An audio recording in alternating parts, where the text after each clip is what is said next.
क्या कभी ऐसा होता है कि दिन रात जी तोड़ मेहनत की, लेकिन महीने के आखिर में जब बैंक बैलेंस देखा तो वो वहीं का वहीं? अगर ये कहानी कुछ अपनी सी लग रही है तो आज हम बात करने वाले हैं धन योग की। ज्योतिष की वो शाखा जो बताती है कि आखिर धन संपत्ति का ये पूरा खेल है क्या। ये एक ऐसी पहेली है जो शायद हम सबको कभी न कभी परेशान करती है। मेहनत तो पूरी की, पैसा आया भी, लेकिन फिर अचानक कोई बीमारी आ गई या कोई ऐसा खर्चा आ गया जिसकी उम्मीद ही नहीं थी, और सारा पैसा पानी की तरह बह गया, पता ही नहीं चलता।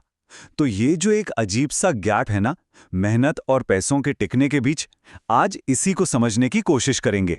तो चलिए, आज के इस विश्लेषण में हम ज्योतिष के नजरिए से देखेंगे कि इस पैसे की समस्या की जड़ आखिर है कहाँ। और ये समस्याएं कुछ ऐसी दिखती हैं, मतलब जी तोड़ मेहनत हो रही है पर बैंक बैलेंस टस से मस नहीं हो रहा। पैसा एक हाथ से आता है, दूसरे से निकल जाता है, कभी सेहत पर तो कभी किसी कानूनी पचड़े में। कहाँ जाता है समझ ही नहीं आता। और एक लगातार बनी रहने वाली फाइनेंशियल इनसिक्योरिटी की फीलिंग। तो चलिए देखते हैं कि ज्योतिष इस बारे में क्या रोशनी डालता है। अच्छा, तो अब जरा गहराई में उतरते हैं। देखिए, ज्योतिष में धन को लेकर कुछ बहुत ही पुराने और लॉजिकल सिद्धांत हैं। ये सिद्धांत बताते हैं कि पैसा बनता कैसे है और सबसे जरूरी वो टिकता कैसे है। और इन सब सिद्धांतों का जो आधार है वो है पाराशरी सिद्धांत। इसे महान ऋषि महर्षि पाराशर ने दिया था, और उनका कहना था कि जब किसी की कुंडली में कुछ खास ग्रहों के कॉम्बिनेशंस यानी योग बनते हैं तो वो इंसान बेहिसाब धन कमा सकता है। तो सवाल ये है कि ये धन योग बनता कैसे है। देखिए, इसका एक सीधा साधा फॉर्मूला है।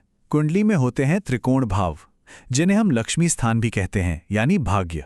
और फिर होते हैं केंद्रीय या धन भाव, जिन्हें कहते हैं विष्णु स्थान यानी कर्म और संपत्ति।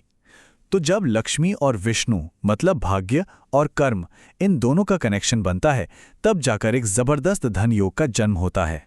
चलिए अब इस थियरी को एक बहुत ही पावरफुल प्रैक्टिकल एग्जाम्पल से समझते हैं। एक ऐसा योग जिसे हम कह सकते हैं द मिडास टच योग। इसे समझने के लिए हम एक मेष लग्न की कुंडली का उदाहरण लेते हैं।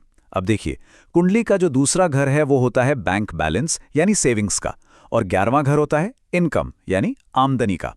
अब सोचिए, अगर दूसरे घर का मालिक शुक्र उठकर 11वें घर में चला जाए और 11वें घर का मालिक शनि आकर दूसरे घर में बैठ जाए, इसी को कहते हैं महापरिवर्तन योग। मतलब धन का मालिक इनकम की जगह पर और इनकम का मालिक धन की जगह पर। क्या जबरदस्त कॉम्बिनेशन है। और इस योग का असर कमाल का होता है। ज्योतिष शास्त्र कहता है कि ऐसा इंसान अगर मिट्टी को भी छू लेना तो वो सोना बन जाती है। लेकिन कहानी में एक ट्विस्ट है, और ये समझना बहुत बहुत जरूरी है। किसी की कुंडली में सिर्फ धन योग का होना इस बात की गारंटी बिल्कुल नहीं है कि उसे उसका पूरा फल मिलेगा ही मिलेगा। तो फिर असली बात क्या है? असली बात यह है कि कोई भी योग कितना अच्छा या बुरा फल देगा, ये पूरी तरह इस पर डिपेंड करता है कि कुंडली में बैठे दूसरे ग्रह उसे सपोर्ट कर रहे हैं या उसका विरोध कर रहे हैं। इसको ऐसे समझिए, मान लीजिए ये महाधन योग बना है। अगर इस पे अच्छे ग्रहों, शुभ ग्रहों की नजर पड़ रही है तो इसका असर कई गुना बढ़ जाएगा। इंसान सच में करोड़ों में खेलेगा। लेकिन अगर इसी योग पर राहु, केतु जैसे बुरे ग्रहों की नजर पड़ गई तो पैसा आएगा तो जरूर, लेकिन रुकेगा नहीं। या तो बीमारियों में जाएगा, या कर्ज में, या फिर कोर्ट कचहरी के चक्रों में सब खत्म। तो समझ रहे हैं, अगर कुंडली में योग तो जबरदस्त है पर पैसा फिर भी हाथ से निकल रहा है, तो इसका सीधा मतलब है कि कहीं कोई लीकेज है, कोई नेगेटिव प्लैनेट है जो इस पैसे को बहने पर मजबूर कर रहा है। और असली ज्योतिष का काम बस यही है, उस लीकेज को ढूंढना और उसे बंद करने का उपाय करना। अब ये सब समझने के बाद जाहिर है कि लोग ज्योतिष से मदद लेना चाहते हैं, लेकिन यहाँ अक्सर एक प्रैक्टिकल प्रॉब्लम सामने आ जाती है। चलिए देखते हैं कि वो क्या है और उसका एक हल क्या हो सकता है। अक्सर होता यह है कि जो इंसान पहले से ही पैसों की तंगी से जूझ रहा है, वही एक उम्मीद लेकर किसी ज्योतिषी के पास जाता है।